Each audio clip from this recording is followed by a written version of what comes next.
Assalamualaikum, selamat siang, sahabat KSU di mana Anda berada. Perkenalkan saya Aldino. Pada siang hari ini saya akan mengupas ulas tentang pembangunan rumah yang sangat minim budgetnya, ya kan? Jangan lupa untuk konten kita like, subscribe-nya, komennya, share-nya, biar konten ini terus berkembang di kemudian harinya.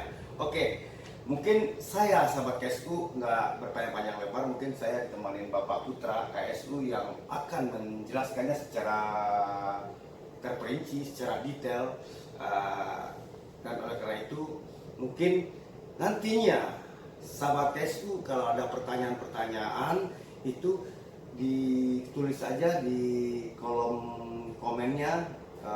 Yang komen terbanyak itu akan kita kupas nanti di konten next berikutnya. Oke, sahabat KSU, untuk tidak panjang-panjang lebar, ini saya akan bertanya langsung kepada Bapak Putra tentang pembangunan 27 luas gitu. Intinya tipe 27 gitu loh, sahabat KSU. Oke, Bapak Putra, selamat siang, Pak. Ya, selamat siang. Assalamualaikum warahmatullahi wabarakatuh. Pak, mungkin kita langsung aja ya Pak ya kepada titik temanya. Saya mau bertanya nih Pak, tahap awal pembangunan tipe rumah 27 Pak, luas dengan 40 meter persegi dengan luas 27 meter persegi itu seperti apa caranya sih Pak? Ya, mungkin gini sahabat KSI, sebelumnya terima kasih telah menyaksikan konten kita ini. Mungkin bisa ada manfaatnya. Konten yang kita buat ini bertujuannya untuk sedikit mengedukasi sahabat KSU dalam perhitungan RAB, dalam perhitungan estimasi biaya, lalu dalam perhitungan mengenai estimasi tenaga, berapa budget-budget yang akan dikeluarkan. Mungkin dari apa yang pertanyaan Bapak Aldino, mungkin kita bisa menjelaskan sedikit banyaknya. Mungkin dari segi pembangunannya 27 tersebut, kita bisa menjabarkan ke tahap awalnya, mungkin tahap fondasi. Iya. Gitu. Untuk tahap fondasinya itu mungkin tahap yang paling awal untuk pembangunan gitu Pak. Oke Pak. Nah, untuk fondasi ya, mungkin kita untuk perdana ini, konten perdana ini kita tanyain untuk fondasi satu lantai itu berapa sih idealnya Pak? Untuk fondasi satu lantai itu umumnya kita di kedalaman 30 sampai 50 cm kedalaman. Untuk lebarnya itu mengerucut kita ambil dari 50 sampai dengan 30 cm ke atas, itu yang kita pakai untuk fondasinya. Untuk fondasinya ya Pak? Iya, untuk fondasinya itu yang aman dan ideal. Lalu Pak, pemakaian besinya Ya. berapa ukuran yang aman dan bisa menghemat biaya Pak? Ya karena nanti pemirsa di rumah di mana dia berada Pak, karena dengan dana dia yang terbatas, dia ingin membangun rumah, ada kecemasan tersendiri bagi pemirsa yang berada di rumah. Makanya saya minta penjelasan dari Bapak, pemakaian besinya berapa ukuran yang aman dan bisa menghemat biaya itu seperti apa Pak? Mungkin begini, kalau untuk pemakaian besi sendiri, kita bisa menggunakan besi yang pasti kita harus ada lisensinya. SNI itu penggunaan besi yang aman. Jangan kita beli yang tidak ada tulisan SNI-nya, karena memang besi itu yang memiliki standarisasinya SNI. Lalu kalau untuk pemakaiannya untuk fondasi yang disampaikan tadi sama Bapak Aldino, seperti apa hematnya? Mungkin untuk hematnya kembali lagi, untuk slope bawah itu kita pakai ukuran besi 10. Untuk bangunan satu lantai itu udah cukup, besi 10 kita pakai. Dengan isi besinya itu 6. Kalau dengan luas bangunan tersebut, mungkin kita pakai cincinnya cukup, cincin yang 10 kali 20. Mungkin itu yang bisa saya sampaikan. Gitu ya Pak ya? Oke Pak, lalu Pak, besi yang ukuran berapa idealnya tanpa mengurangi bobot dan menghemat biaya juga Pak? Ya, ini Pak, karena gini, saya temanya IP Rumah 27 ini biar sahabat KSU di rumah mendengar cara membangun rumah tanpa ada pemborosan biaya, gitu ya Pak. Jadi tadi saya tanya lagi Pak, tiang ukuran berapa idealnya tanpa mengurangi bobot bangunannya dan menghemat biayanya? Mungkin untuk tiangnya sendiri, kalau misalnya bangunan satu lantai, kita untuk seluk bawahnya tadi sudah pakai besi di bawah 6 dengan ukuran besi 10 full. Lalu untuk isi dalamnya itu kita isi 6. Kalau untuk tiang kita cukup pakai besi isinya 4 dengan ukurannya itu cukup dengan besi 10. Kalau misalnya tahap yang berikutnya lagi mungkin bisa dengan besi 8 full gitu, karena untuk satu lantai. Ya, kalau untuk satu lantai itu bebannya nggak terlalu besar. Yang pasti ada kita punya tiang-tiang yang punya jarak ideal, yaitu 3 meter jarak idealnya antara tiang pertama dengan tiang yang keduanya, seperti itu.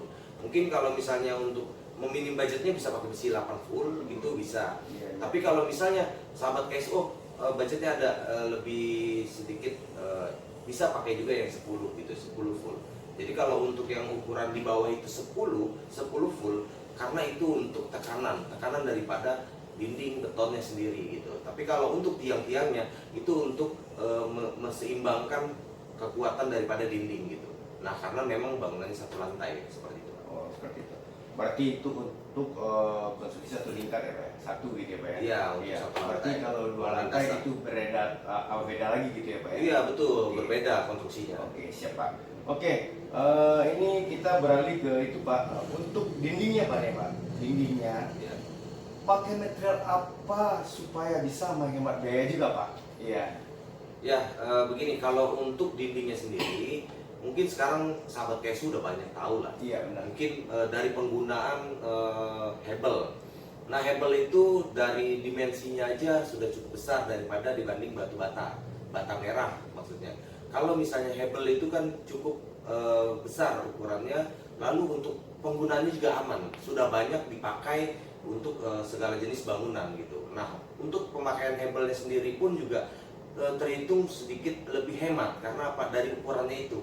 Jadi kita pakai hebel itu untuk pemasangan dindingnya itu mungkin lebih menghemat dari ukuran diameter, ya kan, itu udah lebih menghemat, jauh lebih menghemat. Karena yang dibutuhkan bahan-bahannya itu selain hebel hanya perekatnya aja, yaitu MU gitu, lem MU untuk perekat hebel tersebut gitu. Nah, kalau untuk hebelnya sendiri ada 2 varian hebel. Hebel itu ada yang ukurannya 7,5 dan ada yang ukurannya 10. Nah, kalau misalnya untuk sahabat KSU yang mau dengan ukuran yang 10, itu menyesuaikan daripada ring, daripada besi yang pertama. Besi yang pertama itu kalau misalnya ukurannya 10 kali 20, itu pastinya hebelnya ukuran 10. Lalu kalau misalnya besi cincinnya itu ukurannya 7 kali 15, itu pasti hebelnya pakai ukuran 7 gitu. Jadi jangan salah sahabat KSU, harus bisa juga melihat dari standar awalnya.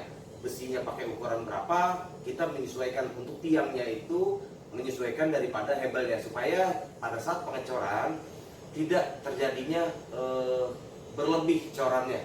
Karena kalau ada berlebih coran atau begisting, itu mengakibatkan tahap plesternya itu nanti agak ada kesulitan. Bisa jadi itu jadi pemborosan biaya gitu. Jadi makanya mungkin kalau untuk pemilihan hebelnya sendiri, sahabat KSU bisa pilih, kalau misalnya bangunan hanya satu lantai, tidak ada planning untuk 2 lantai, hebel 7 mungkin lebih hemat, karena dari banyak ukuran satu kubiknya itu kurang lebih ada 111. Kalau ukuran hebel yang 10 itu ada kurang lebih 98. Jadi untuk komposisi dari situ aja udah berbeda. Jadi sahabat KSU tinggal pilih mau pakai hebel apa, lalu nanti besinya juga bisa menyesuaikan. Mungkin kurang lebihnya nanti bisa sahabat KSU mana yang punya rencana pembangunan bisa menyampaikan di kolom komentarnya nanti. Oke. Oke Pak, itu tadi untuk dindingnya Pak. Saya bertanya, itu dinding nggak jadi itu Pak. Lalu perlu nggak sih Pak untuk konstruksi atasnya nih, perlu nggak kita scoop lagi gitu loh Pak? Ya. Itu pertanyaan yang sangat bagus, karena kebanyakan daripada sahabat KSU yang tidak mengetahui, karena memang gini, kalau untuk pembangunan itu walaupun banyak orang bilang oh kuat nggak perlu diselup di atas, tapi sahabat KSU kita punya nalar atau logika sendiri. Pembangunan itu kurang lebih titik akhirnya itu 3 meter tinggi kabel. Kalau tidak kita kurung dengan besi atau begisting, itu beresiko sahabat KSU. Jadi lebih baiknya walaupun isi besinya sahabat KSU selup bawah 10, selup atas itu 8 full, itu tidak masalah sahabat KSU. Jadi lebih baiknya kita pergunakan itu besi selup atas. Supaya apa sahabat KSU? Bangunannya awet dan tahan lama nanti. Konstruksinya kuat sahabat KSU. Begitu ya Pak ya. Berarti bagusnya harus memakai slope gitu ya Pak ya. Betul Pak Aldi, betul. Oke Pak, ini masih banyak nih Pak. Nggak apa-apa ya Pak ya? Iya nggak apa-apa. Santai Pak. Iya. Ya. Nah, untuk konstruksi atap ya Pak. Iya. Ini kan metodenya pemasangannya beda-beda nih Pak. Iya. Ya, yang menurut Bapak yang menghemat biaya itu seperti apa Pak? Iya. Ya. Mungkin kalau untuk konstruksi atapnya sendiri, kadang banyak orang yang mau rumahnya itu bebas daripada bocor.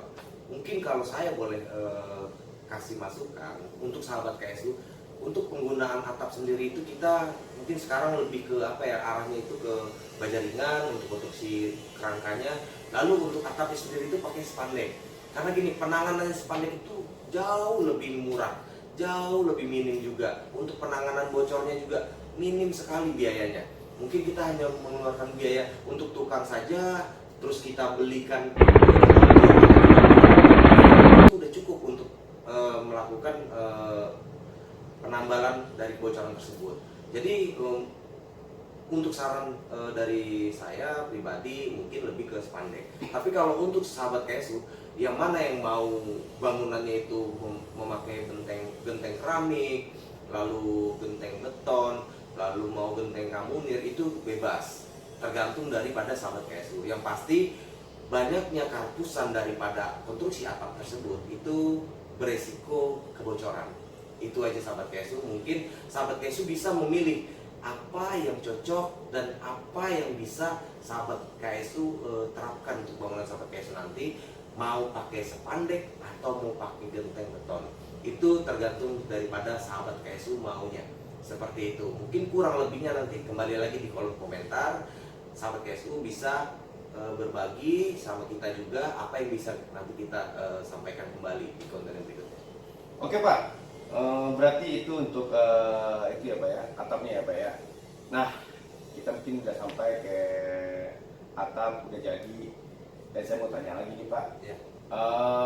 Kira-kira material apa yang dipakai untuk plester Pak biar bisa menghemat biaya juga? Ya. Kalau untuk plesternya sendiri mungkin gini, kalau materialnya sendiri itu harus kita pergunakan seperti kualitas pasirnya. Kualitas pasir sendiri pun juga harus kita lihat. Contoh, demi biaya kita bisa hemat, karena kita beli pasir ada salah, banyak kandungan tanahnya atau lempungnya itu bisa beresiko daripada plesterannya itu kurang maksimal. Jadi kalau saya boleh kasih saran, daripada kita menghemat di pasir, lebih baik kita pakai pasir yang menurut tenaga kerja atau tukangnya tersebut atau SDM-nya tersebut di lapangan lebih bagus, atau merekomendasi pakai pasir Bangka atau pakai pasir Jawilan atau pasir apapun yang sejenis setara jenisnya, lebih baik itu. Karena apa? Kita bisa menghitung dari komposisi pemakaian semennya sendiri Pak. Iya. Mungkin semennya itu kan seperti ini Pak. Kalau misalnya kita pakai pasir contoh yang banyak tanahnya atau banyak lempungnya. Iya. Kalau kita pakai pasir yang banyak tanah dan pakai banyak lempungnya, pasti penggunaan semennya itu boros Pak. Boros ya Pak ya? Iya. Tapi kalau misalnya kita pakai pasir yang mungkin lebih ke Jawilan atau kita pakai pasir Bangka, itu semennya irit Pak. Jadi walaupun harga pasirnya lebih naik sedikit, tapi semennya menurun Pak. Jadi itu Pemakaiannya, sebab untuk kualitas bangunannya atau plesternya sendiri itu lebih kuat. Iya. Jauh lebih kuat. Karena apa? Disitulah letak kokohnya bangunan dari plesteran tersebut Pak. Gitu. Oh, seperti itu ya Pak ya? Iya. Iya. Lalu setelah plester Pak, jadi ya Pak ya, plester jadi. bekas aciannya kan kebanyakan saya lihat tuh ada retak Pak. Iya. Kebanyakan ada retak itu Iya. bekas aciannya. Nah, kita untuk mengatasi itu material apa yang kita harus pergunakan Pak? Gitu Pak. Iya. Untuk itunya. Gini, mungkin kembali ke tahap plester tadi. Dari pertanyaan yang Bapak Aldi sampaikan, kita kembali ke plester yang tadi. Nah, kalau masalah plesteran, apalagi hebel. Kalau hebel itu kita harus berani main air. Ya. Terutama kita persiapkan selang juga untuk tenaga kerja untuk kita siram semua sampai basah. Setelah basah baru kita plester. Setelah kita plester, dia ada yang namanya tarik menarik tuh antara beton dengan hebel tersebut. Itu yang mengakibatkan retak kalau kering dia. Tapi kalau misalnya dia basah, dia sesuai dapat asupan airnya, jadi tidak ada keretakan di antara perekatan itu. Nah, kalau untuk material yang akan digunakan untuk aci, mungkin kita lebih merekomendasi itu lebih ke MU aci atau mortar aci itu sama. Kita lebih baik kita hitung kalau dengan semen hitam kita mengacinya mengeluarkan biaya. Oke lah, kalau misalnya bandingan harganya itu kan tidak terlalu jauh. Gitu. Contoh sekarang ada produk baru, mungkin ada produk lain yang tidak bisa saya sampaikan mereknya, tapi ada produk yang harganya tidak beda jauh dengan harga semen, tidak beda jauh Pak untuk aci ya. Nah, mungkin itu rekomendasi yang sangat bagus untuk sahabat KSU yang mana mau mengacinya supaya bangunannya tidak ada keretakan gitu Pak. Jadi itulah yang bagus untuk kita pakai. Jadi tidak harus kita pakai semen semua Pak. Karena kalau kita pakai semen semua, yang pasti terjadinya keretakan di situ Pak. Itu tarik menariknya itu. Tapi kalau MU, penjelasan saya mungkin lebih ke ini Pak. MU itu dia lentur Pak. Itu MU itu lentur, lebih ke di saat penerapannya mungkin tenaga kerja pun juga lebih enjoy. Mungkin sahabat KSU bisa tanya langsung nanti sama tenaga kerjanya, bisa tanya gitu. Untuk pemakaian MU aci itu lebih mudah dipakainya gitu. Seperti itu ya Pak. Iya. Lalu Pak, untuk tahap pengecatannya nih, semuanya berarti udah jadi nih Pak ya. Rumah dengan tipe 27, luas tanah 40 meter persegi dengan luas bangunan 27 meter persegi, benar ya Pak? Udah jadi nih. Saya mau tanya ini mungkin pengecatannya Pak. Apa aja metode untuk pengecatannya Pak supaya tidak terjadi keretakan itu? Maksudnya nimbul gitu loh Pak. Ya mungkin kalau untuk tahap pengecatannya Pak, kita bisa pakai metode kurang lebih kita pakai bahannya itu standarnya ya mungkin sealer Pak gitu. Tapi kembali lagi sebelum kita sealer itu tembok semua, kita lakukan pengamplasan dulu Pak seluruh bidang supaya tidak timbul gitu kotoran-kotoran itu. Jadi kita pakai lebih ke penggunaan amplas dulu, kita amplas keliling lalu kita sealer gitu Pak supaya tidak terjadi keretakan tersebut gitu. Makanya kalau misalnya untuk tahap pengecatannya sendiri sih kurang lebihnya itu tergantung daripada kenyamanannya SDM sendiri Pak gitu. Mungkin lebih kurang lebihnya seperti itu gitu kan untuk tahap pengecatannya.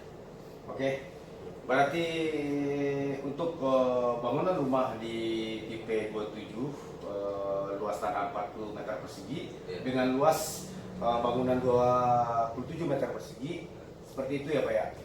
Oke, bagi sahabat KSU yang pengen request mengenai rencana pembangunan sahabat KSU sendiri, bisa menulis di kolom komen di konten ini. Dan jangan lupa komen sebanyak-banyaknya agar dapat kita tampilkan di konten berikutnya. Terima kasih kepada Bapak Putra yang sudah lama melalang buana di dunia pembangunan. Alhamdulillah kita diberi masukan-masukan, ulasan-ulasannya yang sangat berharga sekali. Dan jangan lupa kepada sahabat KSU, like, comment, subscribe, dan bunyikan lonceng biar sahabat dapat konten-konten terbaru dari kami. Sahabat, selamat siang sahabat KSU, sampai jumpa lagi di konten berikutnya dan jangan lupa ngopi.